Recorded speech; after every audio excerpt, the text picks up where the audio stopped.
Welcome to my first allotment video. This is our plot, number 31B in Tunbridge Wells, Rust Hall. And we've had it, this is the second year we've had it, so we had it last year. We got it quite late, so it was all overgrown, a little bit like one down there. And we rotivated everything, got the beds going. There were some beds, evidence of beds previous. And so we uncovered those and kept to that layout mainly, but enlarged them. So it's not very big, but I'll show you what we've got. So this is our flower bed. Aren't many flowers in it at the moment. Nice Manhattan lights loop in there. It's the star of the show, I think. We've got some sunflowers growing here. Grew them from seed. I'm sure you can see them. They're quite tall now. Got a little herb garden here. We need to put some borders around this, but we've got all sorts of herbs. Some chocolate mint there, I like that. All sorts of things, chives. And then our bean wigwam. I've only just planted it. It's the 27th of May, if you were wondering. We started working on this plot this year, probably February, March time. Started with the rotavator, cleared everything, put new borders around the beds, just tidied everything up really, tried to maximise the amount of growing space because as I said it's not a very big plot. We've got some beans growing here, some French beans and runner beans. These ones down here are doing particularly well. They went in first. Yeah, we've got some just climbing French beans. So got some tender green French beans here, and then these are Blue Lake variety. If I can get it to zoom in, yeah, focus, good. And there's some dwarf French beans at the end. But the structure is quite straightforward. I'm sure all of you have had something like this or have something like this at the moment. But instead of last year using string, this year I decided to use, I call them cable ties, but I think they're called something else. But these black cable ties, it's from the pound shop, but I mean, I'm giving that a good shake and it's not going anywhere. So yeah, the structure's strong. And then over here we have the onion bed, I like to call it. There are other things in here. It's garlic, some solent white garlic,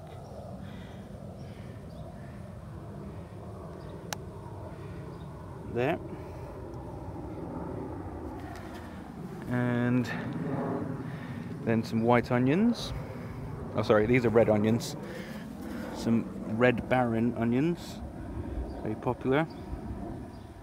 And then these are Carmen red onions, but they're growing quite well. Need to weed this bed, but yeah, they're growing quite well. So I tried to plant them in rows, and then some white onions over here.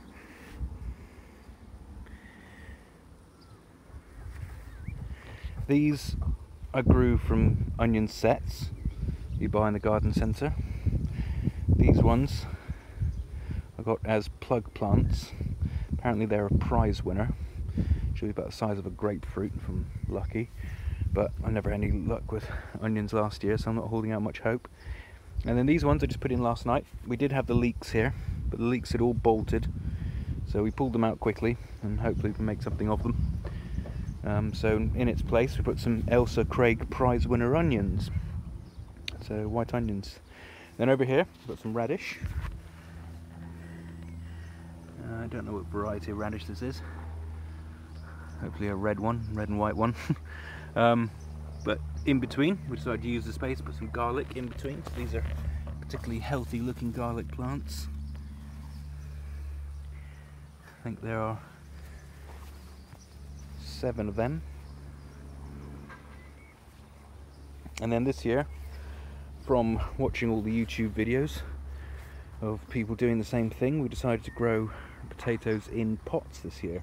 Big big pot. So these are 10-litre pots, I believe. Oh no, sorry, they're 50-litre pots.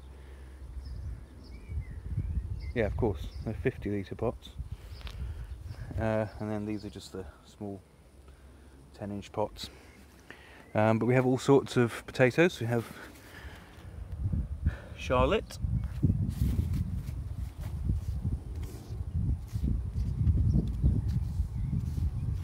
This one is Maris Piper.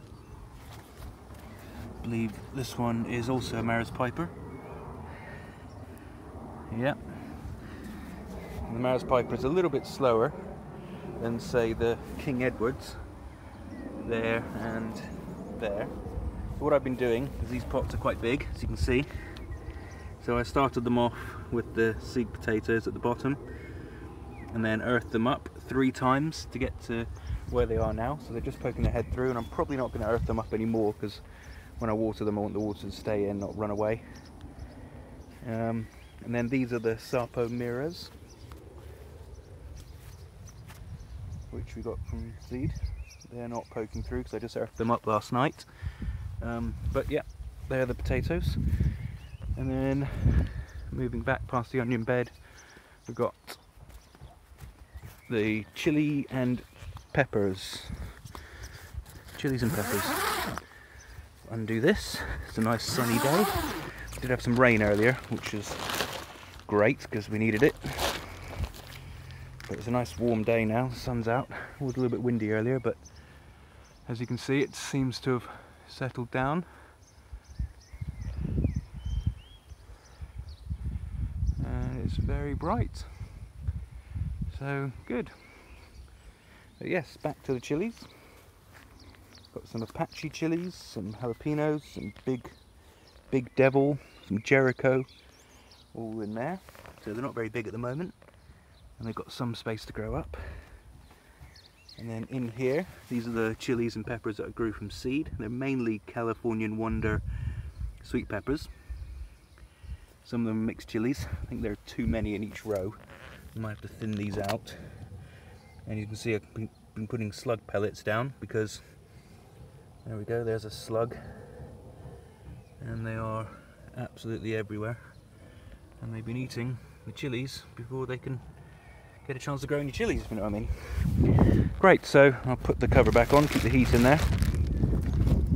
Also stops the soil drying out a little bit, I think. Great. So, these are the strawberries under the netting. Only just threw the netting on roughly last night.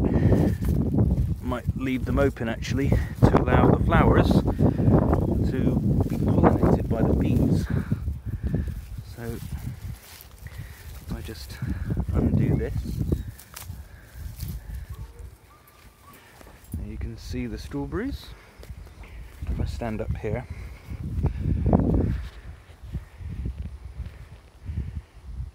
so strawberry through there, and they're looking pretty good. They've each got either flowers or little strawberries on them. Some of them are getting quite big now. But yeah, looking forward to them. Mainly Cambridge variety. I believe some of them are Honey Oi, that's how you pronounce it, and then Sweetheart. Symphony down the end there. Right, and then onto the raspberries. It's an A-frame construction that I built about a month ago. And I'm not sure you can see it, but some galvanized wire. These raspberry plants have only gone in this year, so I'm not expecting a huge amount from them. But they've got room to grow.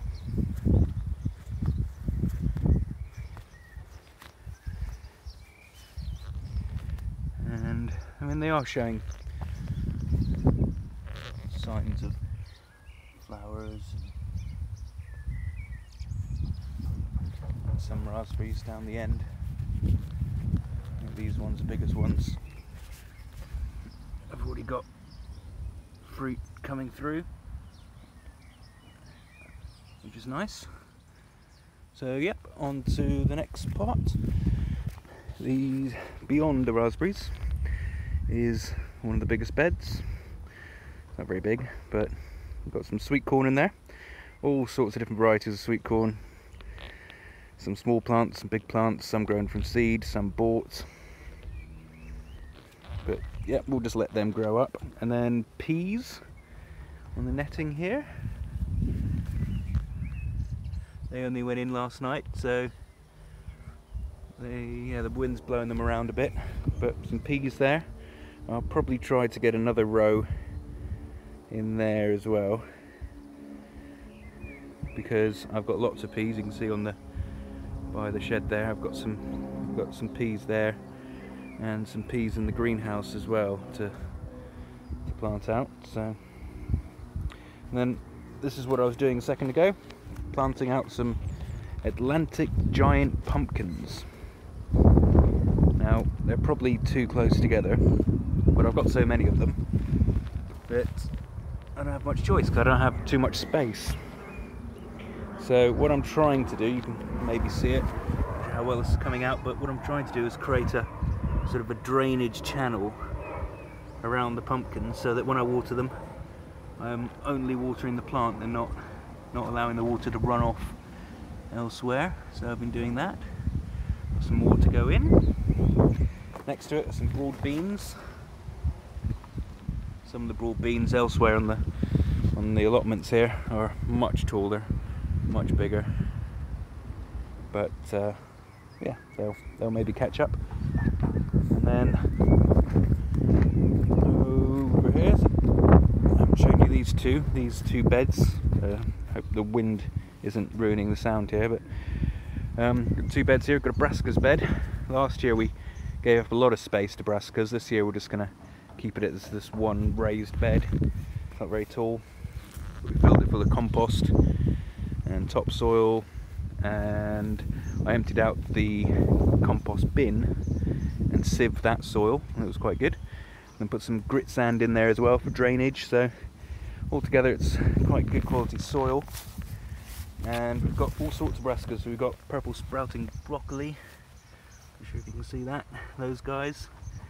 And we've got some, I'll just grab the label, got some cauliflower next, and then spring cabbage, Calabrese marathon, and some Brussels sprouts at the end. So I've got this piece of metal here. I'm going to put a net over that to stop that white butterfly, cabbage white I think it's called, or something, to stop it laying all its grubs.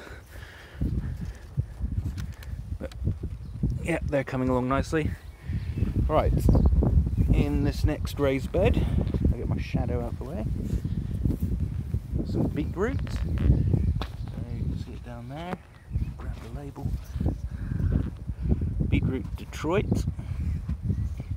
And they seem to be growing quite well actually, because if you look down here, I'm not sure if you can see it. If you look down there, you can actually see beetroot's already growing. So we've got some there. And then under here, the carrots. I am going to grow more carrots this year, but these are just general carrots. So pull this back and have a look. There we go. Nice and healthy, nice and big. Try not to disturb them too much. Get the dreaded carrot fly in. But as you can see, there are 3 distinct rows through there. And then here are some onions. Now these onions I'm trying to grow really, really big. They're not doing too much at the moment because they went in as little plug plants, but some onion fertilizer and better soil for them. So about 10 or so in there. See how big I can get them. Let's put this back. Quite windy today. Right, this is what we call the salad bed, but all the plants from last year are still in it. So that's why it's all overgrown. And I've got to sort it out. The celery is quite good though. 10 celery plants, and you can see in there, celery's quite big. Some of it looks really good, some of it not so much, but I think it's gone to seed, so I'm going to pull the celery off and eat it fairly quickly. And we've got some chard and some other stuff I don't really know what to do with. This is Cavolo Nero, which I keep on seeing popping up on cooking programs, but again, don't really know what to do with it. Apparently you can boil it and it doesn't wilt or something, but yeah, got some of that. We'll just put it in here for now because we're going to clear all of this and mainly put lettuce in it, so we can have some pick and grow again lettuce. And then at the end I've got a tiny little wigwam. You see a little A-frame for the sugar snap peas and the Mange 2, which I think is a very similar thing, but it worked well last year, so I'll give it another go. Got this net over the salad bed, stop the birds getting in. And just got string in between and it seems to keep it tight and works quite well. So gooseberries, tried to have gooseberries all the way along the side here so it creates a bit of a hedge. This is our smallest one, he's not doing anything, this went in this year. But the others are full of fruit. You can see under there, I can get it to focus. See if it focuses better on these ones. And yeah, so we've got lots and lots and lots of fruit.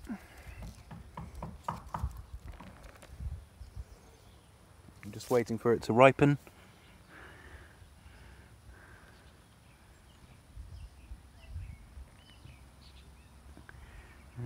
But yeah, some of them are looking very good.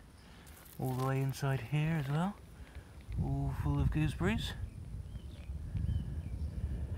So got to remember to get in there and pick them. And same with this guy, not so much on this guy, but yeah, it seems okay. This guy we transplanted from somewhere else and it might be dead, or we'll see if it comes back. This little tiny one at the end here is doing quite well for the size of it. It's got a good few little gooseberries on there. Great, right, on to the last, second to last spot. Here is the courgettes, pumpkin bed with the rhubarb and the sweet peas. So I don't know which ones are which, but I've got about 5 different varieties of courgettes, yellow ones, green ones, black ones, some pumpkins thrown in there. Tried to keep them at least half a metre apart. I think you're supposed to keep them a metre apart, but running out of space, so got some more over here. I have planted some asparagus in there and there this morning, but I think that takes a couple of years to establish anyway, so we'll see what happens to that. Right, this is the sweet pea wigwam. I put some of that netting or fencing at the bottom, so plastic fencing, and hopefully they will grow up through that. I've only just put them in, probably about 120 or so plants in there, so that should fill that. This rhubarb was here when we got here. It's really, really good. We picked loads this year already, and it keeps on coming back. So, yeah, really happy with this rhubarb. But it does take up a lot of space. So, some blackberries in here. It doesn't really get much midday sun, but still flowering, some fruit forming, so that's good. This is our shed. Probably seen it in the background. Painted it this blue colour, which was the first thing we did. Put this pallet up against here, and last year we had herbs growing in this pallet, but we found that without a plastic lining in there, the pots were just draining and the wind was drying them out. So this year we're going to put some plastic lining in and keep it wet. But yeah, we'll just water it more. So, as I said, this is the shed. Homegrown tastes better. I'm kind of yet to figure that out. So we haven't had the allotment for long. But yeah, hopefully this year we'll get something from it. So it's the apple tree, probably the strangest looking apple tree you've ever seen. It's like a tall, thin twig. But there are 7 tiny little apples on it, so even if we get half of those, I'll be happy with that, because it only just went in this year. It had no foliage whatsoever, so yeah, happy with that. And then this is our compost bin water butt area, and patio slabs and hardcore and stuff, and timber and so on. So we're looking directly into the sun at the moment, but yeah, very much the kind of storage area. We do have water elsewhere on the allotment from big galvanised tubs that are filled up, and usually I use that instead of waste the water butt. But yeah, right, over here is the greenhouse, which I'm desperate to empty to get the tomatoes and the cucumbers and the aubergines going. Excuse me. Right, in here we've got, it's only a plastic greenhouse from Lidl, but it's worked out quite well. Got some mange too over there. I'm just going to go over in the salad bed. Got some red onions in there, white onions in there that I haven't yet planted out, so don't know if they'll be any good. They're not onion sets, they're just shop bought lots of little plants, so they take quite a lot of time to put them all out. But got some peas here. Those are the tomatoes. I'm terrible at tomatoes, I just have to look at them and they die. But yeah, there's some tomatoes. And then we've got some more tomatoes down there, and then all the weeds, but I'll have a look at those soon. Hopefully get them into these grow bags soon. I've got some aubergines growing, really healthy aubergines actually, in there. Not sure whether to plant them inside or out actually. Some peas, some basil and coriander that needs watering. These are cucumbers that I potted on the other day. 3 different varieties of cucumbers. They have the other ones as well. They're growing quite well so far. Let's see how they go. Some beefsteak tomatoes, some peas, lots of peas. And then these are tomatoes I've grown from seed. Now, they do need to be potted on. I've probably left them too late, but I'm desperate to empty this greenhouse, clean it all out, put a sheet down to stop the weeds growing up, tether it down so the wind doesn't blow it away because it's only small and light plastic. But then hopefully get rid of all the shelves, put the grow bags down, and grow the tomatoes and cucumbers, possibly aubergines. So yeah, thanks for watching the video. It's the first video. So our plot, we don't really know what we're doing, but it seems to be kind of working. So let me know what you think. Thanks, bye.